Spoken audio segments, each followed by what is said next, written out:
Oleme siis ka tihvrit puhastanud. Võrreldes eelnevaga on nagu öö ja päev.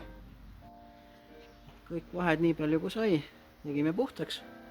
Sisuliselt tulebki veel need flantsid korra küljest ära võtta. Siin keskel on siuke 60 volt, siis saab uued simmerid ka külge ja siis on tihvriga kõik. Kohale jõudsid ka siis need polupuksid. Need kollased lähevad tagatihvri tala jaoks. See on see tükk siin seina ääres. Ja punased lähevad siis kõik nendele õõtsadele ja tagasilla juppidele.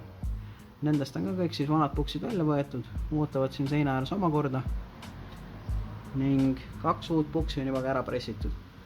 Need on siis reguleerimisvardad, mis silla jooksu paika panevad.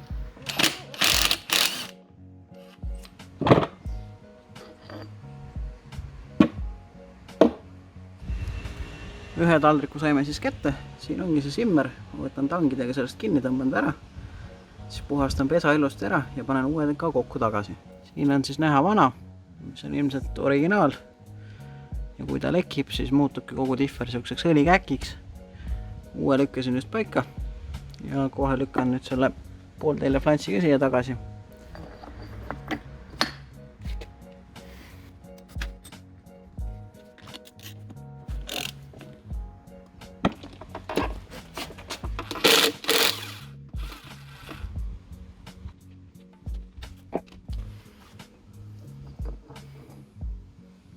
See on siis üks kõige vägevamaid osasid selle vana Quattro puhul.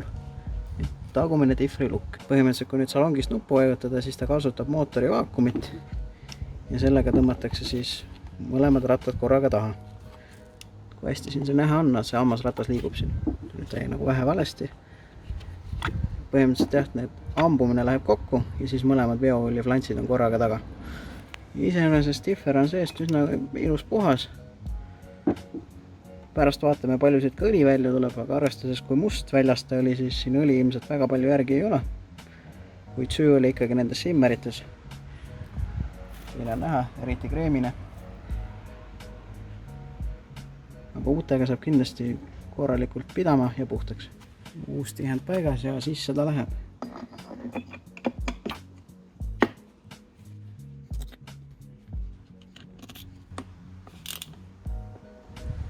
See on 10 auto hulgas esimene Quattro, mille tihvripunn õnnestub lahti keerata.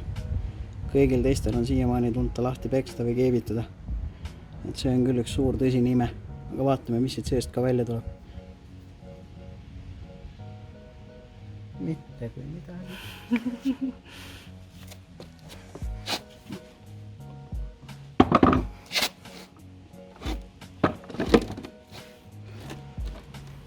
Nüüd midagi tuleb. Õli sisselaskepunni kontrollisime ka üle, keerab ilusti. Ehk siis nüüd on võimalik tihvrit täita ilusti, alt ka tühjendada. Uued simmerid on küljes, ehk siis tihvri osaga on nüüd selleks korraks kõik ja saab edasi minna õõtsade juurde. Vahepeal olen neid polupukse paigaldanud. Et õõtsad on mul siin kõik valmis. Üks käänvik on ka valmis. Ja siis mul tuli meelde, et võiks näidata ka, kuidas need kokku käivad. Aga selle viimase peal saan siis rääkida, et siis põhimõtteliselt koosneb see puks 2 poolest. Kõigepealt lükatakse need punased jupid sisse. Punane on siis nii-öelda keskmise tugevusega polupuks, kollased on tugevamad. Mõne tootja puhul on mustad, aga jah, põhimõtteliselt kui need pooled on paigas, siis on siin siuke huvitav tuub. Siin on siuke määre. See on selle vastu, et puksid ei hakkaks kägisima. Põhimõtteliselt ta igavene ei ole, et mõne aasta pärast peaks üle määrima. Kuid praegu peaks olema piisav. Siin seest ma juba töötlesin ära, siin helgib vastu. Ja nüüd ma proovin ta siia sisse lükata. Ja üsna kerge vaevaga need asjad kokku pandavad. Ja anna üldse võrrelda nagu tavaliste kummipuksidega, mida peab pressi all tugevalt väänama. Lõpuks ometi olen siis kätte saanud tagasilla puksid. Tagatihvri kinnituse puksid pressisime ka just ära. Ja tala panin ka just valmis. Ehk siis nüüd tulebki need puksid siia külge panna, tihvri tala ka külge ja siis saab sillatala juba auto alla kinni keerata.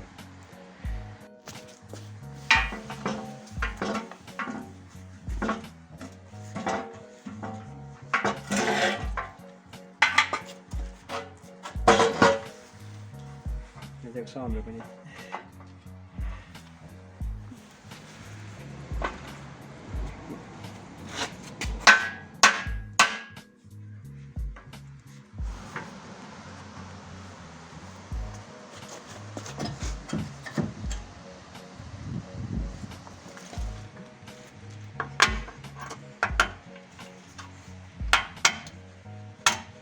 Vahepeal väiksed edusammud, tala on paigas, differ on ka paigas. Järgmisena tulekski käsipiduritrossid paika panna, siis saab kardaani kinni keerata ja kõigel lisaks summutiga tagasi pista.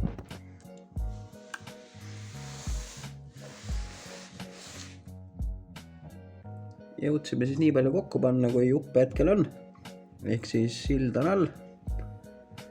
Alumised õõtsad on küljes, kässari trossid ka ootavad, sumpa valime ka tagasi, staabika varda sai ka paika panna ja järgmine kord võiks siis jätkata püstakute kokkupanekuga.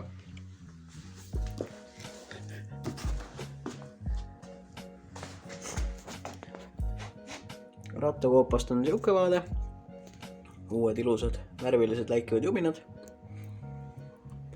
Õõtsad on siuksed vanad sitakäkkidega, vähemasti puhtamad. Kuid siin on siis näha, millega me hakkame järgmine kord tegelema. Uued uhked punased madaldusvedrud. Amordid on veel tellimises, kuid kui need kohale jõuavad, saab rautale lõpuks rattad alla.